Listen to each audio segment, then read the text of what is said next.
That's how it is, then. It is. Thanks for the warning. And don't describe it to me. I'm not gonna say, hell, I am gonna say what I have been wanting to say. And now I'm going to... Oh, no, you don't. Yeah.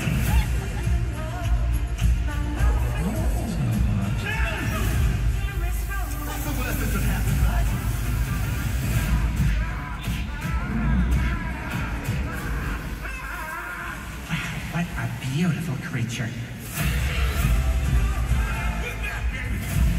It's gotten interesting. So, you feeling it?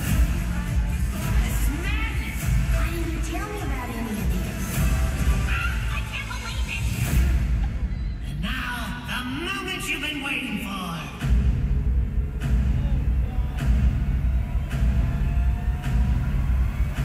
I'm gonna give that SOB an introduction he'll never forget.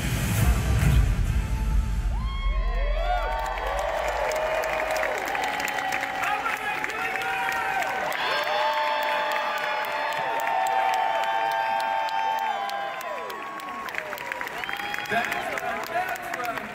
It's me, Jason Manzukis. Perhaps you know me here at D23 for hang on the count of 3, everybody just shout out the role that you know me from best. 1, 2, 3. Idiots. All right, great work, everybody. This, I'm not gonna lie, is gonna be a banger of a panel, okay? You chose wisely. This is the panel. Tonight, for the first time ever in public, we have 4 of the most influential animation creators of our time. We know it. I mean, how much time have we all spent visiting with our friends in Springfield, Quahog, hanging out down at the Wonder Wharf, and out in Arlen, Texas, right? For me, I know I've watched every hour of every one of these people's shows, which explains why I'm 51, single, and childless. These brilliantly written shows bring us some of animation's most iconic families and the characters that surround them. I mean, who here doesn't see a little bit of themselves reflected in Tina Belcher, right? Or Lisa Simpson? Woo! Right? There's a Roger out here, maybe a Bender. I'm talking about Linda, Bart, Brian, Gene, Milhouse, or maybe even a Bob Belcher, Joe, Mo, Aunt Gail, or the Big Chicken, hang on, Cleveland, Beavis, Krusty, Mayor Adam West, Mr. Burns, Mr. Fish Odor, Mr. Front, or ... Mr. Plow? Comic book guy? Come on! There's at least 100 comic book guys out here, right? Dale, Groundskeeper Willie, Bobby Louise, and Flanders, regular size Rudy, Homer, Avery Bullock, Troy McClure, and believe me, I could go on. Okay, I will. Sergeant Bosco, Sideshow Bach, Doctors Hubert, Hartman, and Yap, Francine, Gretchen, Principal Skinner, Quagmire, Ralph Wiggum, Tom Tucker, Fat Tony, Peggy Hill, Nelson Teddy, Bleeding Gums Murphy, Selman Petty, Santa's Little Helper, Klaus, and finally, Poochie. Yeah! Woo! Woo! As I said earlier, I've watched every single episode of all these shows, which means, we did the math, that's 2,000 hours of programming. Also known as 80 days of our actual lives that we have spent watching these 4 creative geniuses and everything that they've given us. And let me say, we want more! So please, put your hands together and help me welcome, from Family Guy and American Dad, Seth MacFarlane.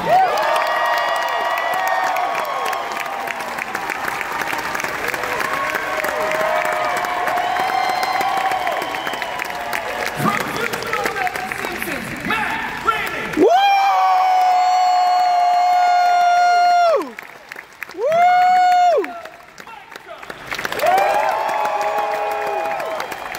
And from the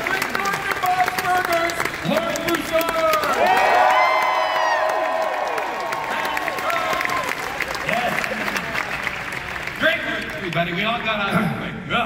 There's a lot of like, where are we going? How do we walk out? How do we walk out? Where do we go? Are all these seats supposed to be filled? Yes, yes. Sold. I feel like I'm at a Trump rally.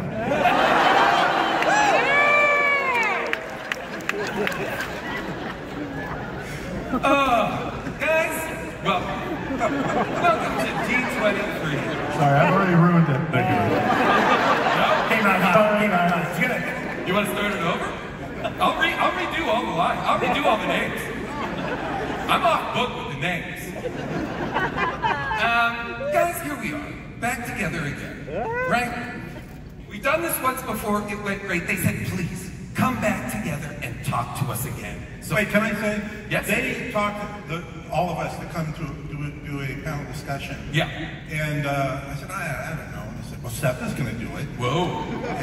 And Lauren's going to do it. And Mike's going to do it. And then I heard that they did the same thing. Yeah, they did.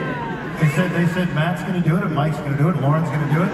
Yeah. Stone soup. Well, that's how to do it. Welcome to Hollywood. You guys have been in this business so long, and you got tricked like in a cartoon. That is something from an old movie, which luckily leads me to one of my first questions, which is, here we are, D23. All of you are now a lot of your projects on Disney. You're part of the Disney fold.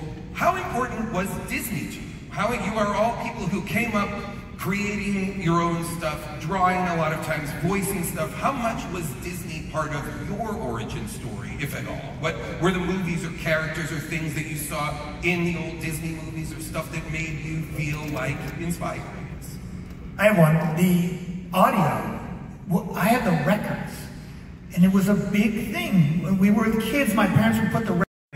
In the Mickey Mouse Club, there was this very long animated title sequence, and it went M-I-C-K-E-Y-M-O-U-S-E,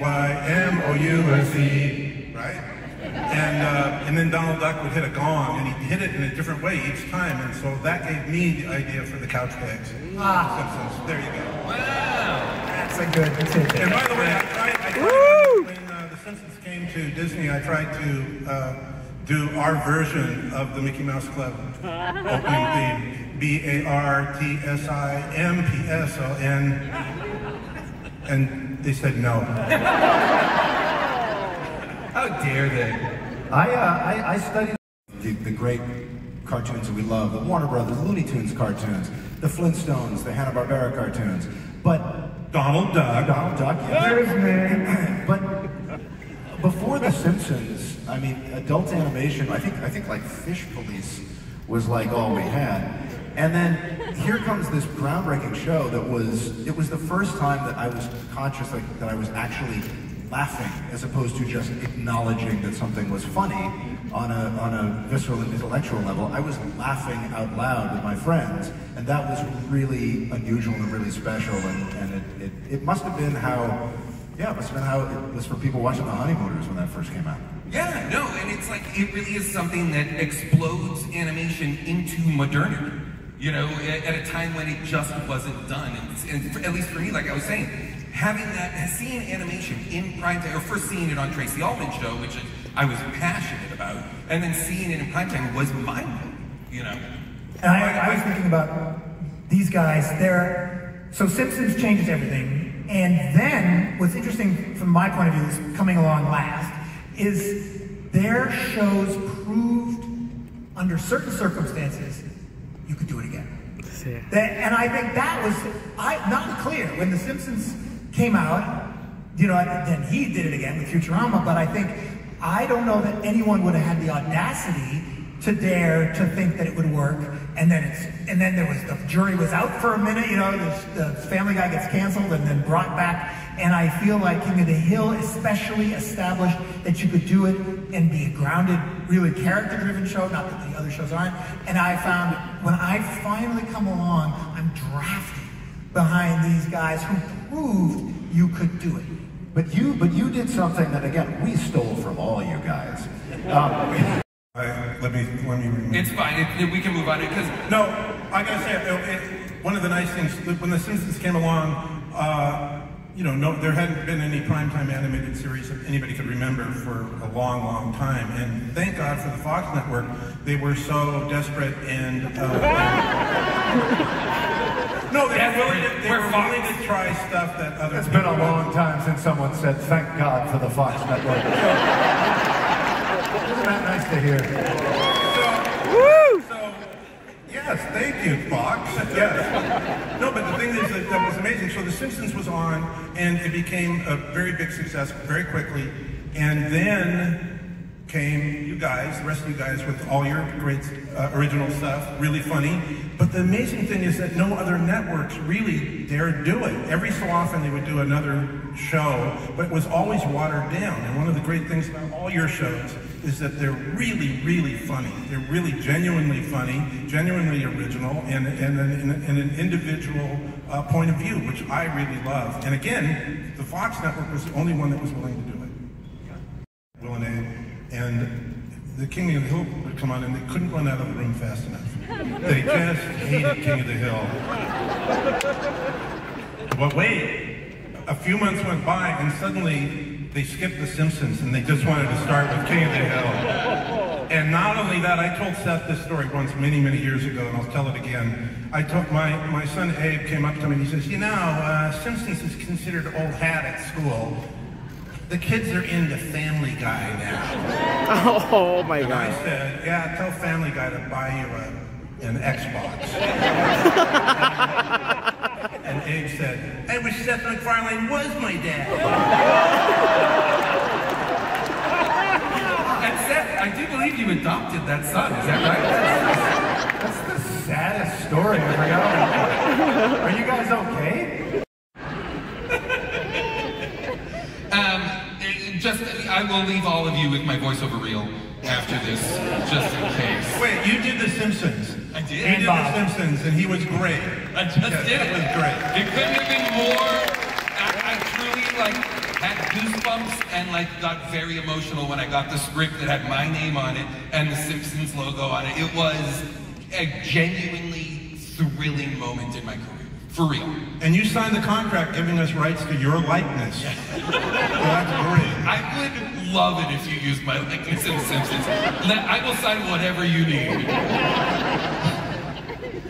Matt Groening has 2 of my kidneys. At this point, I feel like the shows are enormous, right? The shows are huge, and you've had now... You said that like you have more than 2 kidneys. Yep. That's very cool. Of course. Very cool. I am curious, anybody in this room have a tattoo on their body that someone on this stage originated? 1, 2, what are they? Just tell me. Don't show me. The room is dark. This idiot. His shirt has a tuxedo. He has a tuxedo t-shirt. Actually, get this guy out of here. What is it? What is it? Okay, what is it? Robot Devil. Robot Devil. I mean, that's a lot of, there's a bunch of, there's more over here. There's a lot of You're going to hell. There's a lot of people in this room who have irrevocably changed their bodies in tribute to what you've done. Does that never stop blowing your mind? Around The Simpsons, that The Simpsons has done or predicted everything that has happened in the last 35 years. Do you care to share any predictions? The coming lottery numbers are... you know, we've done so many jokes over the many seasons that we've been on the air that eventually we're going to get something right. We always predict, you know, what is the most, predict. We always write jokes on the things that are supposed to be the most absurd possibility, and it turns out that that's the way the world is these days. So everything seems to come true. But no, it's not intentional, and you know, what can I say? Don't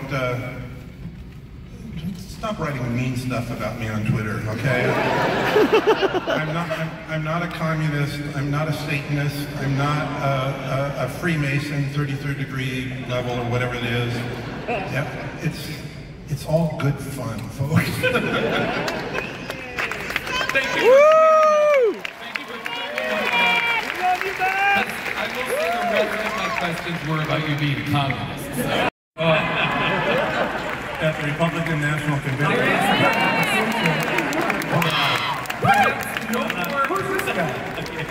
No more prescient a movie than Idiocracy from my judge. I urge everybody to watch it. I apologize.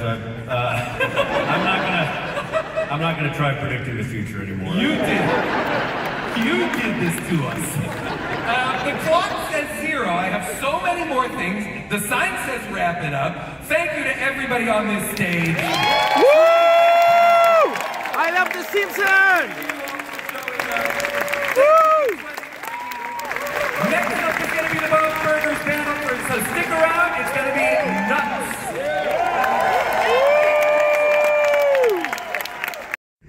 And then, so who are some of your favorite guest animators we've had? And then who is your dream list for who we should get? Guest animators.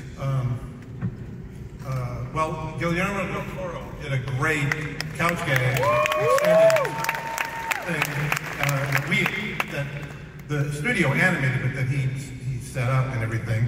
Who else? Banksy did one. Bill Plimpton has done more than anyone outside of the Simpsons directors. And I think, by the way, if I could bring back any animators, I would bring back Brad Bird. I would bring back Jim Reardon, who also another classic Simpsons animator. And who else? Rich Moore, that would be great. These are all people that go back to David Silverman days, and we're so glad that we still have David Silverman around. Because David Silverman made up the rules for how to draw the characters. The original designs were just pretty random doodles, and David Silverman said, no, Bart has to have 9 spikes of hair on his head, or 10 or 11, whatever it is, I don't know. And that his head is so many eyeballs tall and all that stuff. That's all David Silverman. So thank you. Well, speaking of David, the beating heart of the Simpsons, David is going to draw for us, because he's not allowed to talk. He's going to draw some amazing Simpsons Disney mashups for our entertainment while you listen to us gamble. So David, commence the drawing. No talking. Al Jean, the beating heart of the Simpsons. Seriously, I mean, Al Jean is the reason we're all here today, still enjoying this show. By my calculations, Al has logged more hours making The Simpsons great than any other human being in this entire world, and he is amazing. Al. Thank you to everyone here. I've been on the show now 35 years, which is amazing because I just turned 37. Al, if you can nail it down, what contributions to The Simpsons are you most proud of? There's too many to choose from.